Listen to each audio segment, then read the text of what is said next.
நம்ம சேனல்ல பயோகிராஃபிலாம் பார்க்குறோம். அந்த வகையில இன்னைக்கு யாரோட பயோகிராஃபின்றத தம்ப விஜய் கெஸ் பண்ணியிருப்பீங்க. ஆமாங்க. ஆக்ட்ரஸ் அபிநயா. இவங்கள பத்தி தான் எல்லாரும் இந்த வீடியோல பார்க்க போறோம். இவங்கள பத்தி பார்க்கறதுக்கு முன்னாடி இதுவரைக்கும் யாரெல்லாம் நம்ம சினி சமூகம் சேனலை சப்ஸ்கிரைப் பண்ணலையோ அவங்க எல்லாரும் மறக்காம சப்ஸ்கிரைப் பண்ணிட்டு பக்கத்துல இருக்க பெல் ஐகானையும் மறக்காம பிரஸ் பண்ணிடுங்க. ஆக்ட்ரஸ் அபிநயா இந்த இண்டஸ்ட்ரியை பொறுத்த வரைக்கும் ஒரு பொக்கிஷம் அப்படின்னே சொல்லலாம். ஏன்னா ஆக்ட்ரஸா இருக்கிறவங்களுக்கு அந்த டயலாக் டெலிவரி கம்யூனிகேட் பண்றதுக்கான அந்த ஒரு எக்ஸ்பிரஷன் இது எல்லாமே தேவை அப்படின்றதுனால தான் இப்போ நிறைய பேர் பார்த்தீங்கன்னா மற்ற மொழிகளா இருந்தாலும் நமக்கு ஏற்ற மாதிரி நல்லா வாயாசிக்கிறாங்க. ஆனா அந்த ஒரு விஷயத்த கூட இவங்களால பண்ண முடியும் அப்படின்றத இவங்க சாதிச்சு காட்டியிருக்காங்க. ஏன்னா பண்ண முடியாதுன்ற காரணத்தினால தான் ஆரம்ப காலகட்டத்தில் இவங்கள நிறைய பேர் ரிஜெக்ட் பண்ணியிருக்காங்க. ஆனா இப்போ நீங்க வாங்க நடிங்க அப்படின்னு சொல்ற அளவுக்கு தன்னைத்தானே இவங்க உயர்த்திட்டாங்கன்னு சொல்லலாம். மூக்குத்தி அம்மன் பார்ட் 2ல பாத்தீங்கன்னா இவங்களும் ஒரு கேரக்டர் பண்ண போறாங்க. அதை பாத்தீங்கன்னா நம்ம எல்லாருமே படத்தோடைய பூஜை அப்ப பார்த்திருந்தோம். இவங்க 2008ல சினிமா இண்டஸ்ட்ரிக்கு வந்தாங்க. நாடோடிகள் அப்படின்ற படம் மூலமா தமிழ் சினிமால அறிமுகமாகி பல படங்கள் அதாவது ஹிட்டான படங்களையும் இவங்க நடிச்சிருக்காங்க. இவங்க ஒரு சாதனையும் படைச்சிருக்காங்க. என்னதான் டெஃப் அண்ட் டம்மா இருந்தாலும் அதை இவங்களை பார்க்கும் போது யாராலுமே கண்டுபிடிக்க முடியாத அளவுக்கு தான் இவங்களுடைய ஆக்டிங்கும் இருக்கும், ஆக்டிவிட்டிஸும் இருக்கும். இவங்க தமிழ் மொழி மட்டும் இல்லாம தெலுங்கு, மலையாளம், ஹிந்தி, கன்னடம் இது போல பல மொழிகளையும் நடிச்சு சாதனை படைச்சிருக்காங்க. இவங்க பிறந்து 2 மணி நேரத்துல இவங்களுடைய அப்பா அபிநயா அப்படின்ற பேரை வச்சாராங்க. இந்த அபிநயா பேருக்கு பின்னாடி ஒரு குட்டி ஸ்டோரியும் இருக்கு. இவங்களுக்கு வயசு இப்போ 33 ஆகுது.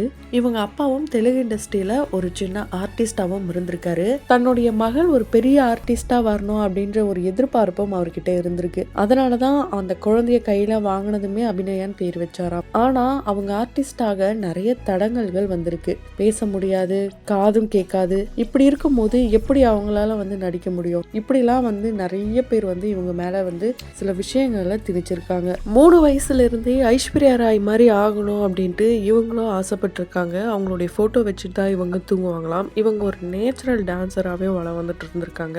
ஏன்னா ஆரம்ப காலகட்டத்தில் இவங்க டான்ஸே கற்றுக்காம தான் இருந்திருக்காங்க. அதுக்கப்புறம் தான் டான்ஸ்லாம் கற்றுக்கிட்டாங்களாம். அதே மாதிரி சின்ன வயசுல இருந்து இவங்க யாரை பார்க்குறாங்களோ அட்மையர் பண்ணுறாங்களோ அப்படியே அவங்கள இமிட்டேஷனும் பண்ணி பார்ப்பாங்களாம். ஸோ அது மட்டும் இல்லாமல் இவங்களுக்கு ஒரு பிரதரும் இருக்காரு. இவங்களும் இவங்களுடைய பிரதரும் அவங்க அப்பா நடிக்கிற காலகட்டத்தில் ஷூட்டிங் தான் பார்க்க போவாங்களாம். அந்த சமயத்தில் எல்லாருமே சூப்பராக நடிக்கிறாங்களே, எப்படி நடிக்கிறாங்க, இது போலலாம் இவங்க அட்மையர் பண்ணுவாங்களாம். ஆனால் இவங்களுடைய பிரதர் ஐயோ அப்போ எனக்கு போர் அடிக்குது, நான் வரமாட்டேன் அப்படின்ட்டு அவங்களுடைய அண்ணன் ரொம்ப போரியாக தான் பேசுவாராம். ஆனால் இவங்களுக்கு சின்ன வயசுல இருந்து இந்த ஆக்டிங் ஸ்கில் இருக்கிறதுனால இது எப்படியாவது நம்மளுடைய மகள் அடுத்த லெவல் கொண்டு போகணுன்ட்டு இவங்களுடைய அப்பா இவங்களுடைய ஃபோட்டோஸை தெலுங்கு இண்டஸ்ட்ரியில் கொடுக்க ஆரம்பிச்சிருக்காரு. ஆனால் அங்கே எல்லாரும் பார்த்தீங்கன்னா நோ சொல்லியிருக்காங்க. ஃபைனலாக ஒரு ஏர்போர்ட்டில் பார்த்தீங்கன்னா ஆட் ஷூட் எடுக்கும் போது அந்த டேரக்டரை பார்த்து பேசலாம் அப்படின்னு நினச்சிருக்காரு. அப்போது அங்கே வந்திருந்த டேரக்டர் பார்த்தீங்கன்னா கேரளாவை சேர்ந்தவராம். இவங்களுடைய ஃபோட்டோவையும் காட்டியிருக்காரு. ஃபோட்டோவை காட்டினதுமே என்ன சூப்பராக இருக்காங்களே, நடிக்க வைக்கலாமே அப்படின்னு சொல்லும் போது ஆனால் ஒரு சின்ன ப்ராப்ளம் இருக்குது அப்படின்னு சொல்லி, என்ன ப்ராப்ளம்னா இவங்களுக்கு வாய் பேச முடியாது,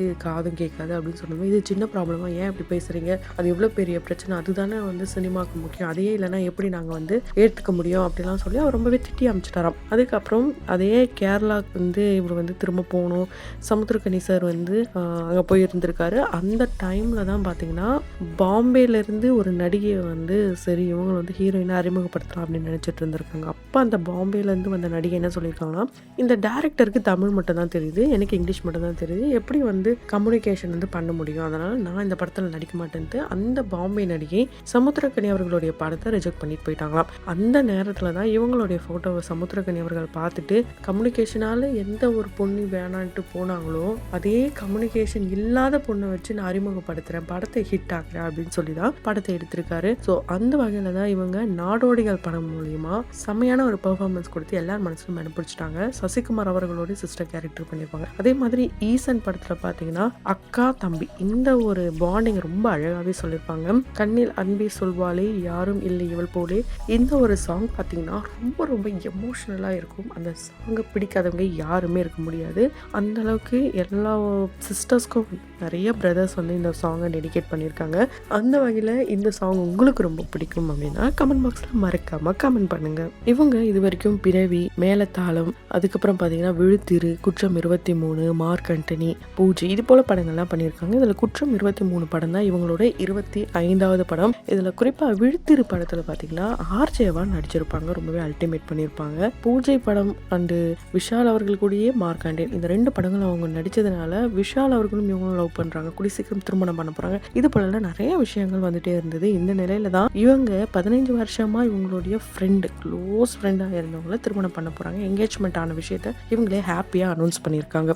ஆமாங்க, அவர் எந்த ஒரு ஜட்ஜ்மெண்ட்டும் இவங்க கிட்ட வச்சுக்க மாட்டாராம். நேச்சுரலான ஒரு பர்சனாக எப்பவுமே எல்லாமே பாசிட்டிவாக திங்க் பண்ணுவாராம். அதே மாதிரி பூஜை படத்தில் அக்கா மகளா விஷாலுக்கு நடிச்சிருப்பாங்க. அதனாலே ரியலாகவே இவங்க 2 பேரும் தான் ஒரிஜினல் பேர் அப்படின்னு நினச்சிட்டு இருந்த சமயத்தில் விஷால் அவர்களுடைய உடல்நிலை குறித்தும் அவரை பற்றியும் இவங்க நிறைய இன்ட்ரெஸ்டிங்கான விஷயங்களை ஷேர் பண்ணியிருக்காங்க. விஷால் பார்த்தீங்கன்னா ஒரு குட் ஆர்ட் பர்சன், நல்ல ஒரு ஹியூமன் பீங். கண்டிப்பாக அந்த மாதிரி ஒரு பர்சனை பார்க்கவே முடியாது. என்கிட்ட சைன் லாங்குவேஜ்லாம் கற்றுப்பார், எப்படிலாம் பேசணும்னு என்கிட்ட நிறைய விஷயங்கள் லேர்ன் பண்ணார். ஸோ ரொம்ப ரொம்ப குட் பர்சன் அவர். அவருக்கு உடம்பு சரியில்லைன்னு கேள்விப்பட்டதும் நான் ரொம்பவே பயந்துட்டேன். நான் ஃபோன் பண்ணி பேசினேன். ஃபோன் பண்ணி பேசினதுக்கப்புறம் தான் ஓகே வைரல் ஃபீவர் தெரிய வந்தது. அதுக்கப்புறம் தான் ஓகே ஆனேன். மற்றபடி அவர் மாதிரி ஒரு பர்சன்லாம் பார்க்க முடியாது. ஒரு நல்ல ஃப்ரெண்ட், எப்பவுமே என் மனசில் நீங்காத ஒரு இடம் பிடிச்சிருக்காரு அப்படின்றதுக்கான விளக்கத்தை அவங்க கொடுத்துட்டாங்க. அதே மாதிரி இந்த சொசைட்டியை பொறுத்த வரைக்கும் நம்மளுடைய சேஃப்டி ரொம்ப முக்கியம். எல்லா இடத்துலையும் சேஃப்டி ரொம்பவே முக்கியம். இங்கேன்னு அப்படின்ட்டு பர்டிகுலர் நான் எங்கேயுமே சொல்ல மாட்டேன். ஒன்றா பிறந்திருந்தா கண்டிப்பாக வெளியே இப்போ தனியாக போகிறதுக்கே பயம் தான். எல்லாருமே அவங்க சேஃப்டியை தான் ஃபஸ்ட்டு பார்க்கணும் அப்படின்னு சொல்லியிருக்காங்க. இவங்களுடைய அம்மா இவங்களுக்கு ரொம்ப ரொம்ப க்ளோஸ் ஆங்க. இவங்க அம்மா தான் இவங்களுக்கு ரொம்பவே மோட்டிவேஷனாக, அதாவது எப்பெல்லாம் டவுன் ஆகுறியோ அப்போ நீ சாதிக்க பிறந்தவன், நீ இண்டிபெண்ட்டாக இருக்கணும், எல்லாத்தையும் கற்றுக்கோ அப்படின்ட்டு இவங்களுடைய அம்மா தான் சொல்லி கொடுத்தாங்க. இவங்களுடைய 33வது வயசு வரைக்குமே இவங்களுடைய அம்மா இவங்க கூட தான் இருந்திருக்காங்க. சமீபத்தில் காலமாயிட்டாங்க. இவங்க அம்மாவுடைய இறப்பு இவங்களால ஏற்றுக்கவே முடியாத ஒரு இழப்பு. அண்ட் இவங்க அம்மாவுடைய ஆசீர்வாதம் எப்பவுமே இவங்க கூடயே இருக்குது அப்படின்றத இவங்க சமீபத்தில் தான் ஒரு இன்டர்வியூவில் ஷேர் பண்ணியிருந்தாங்க.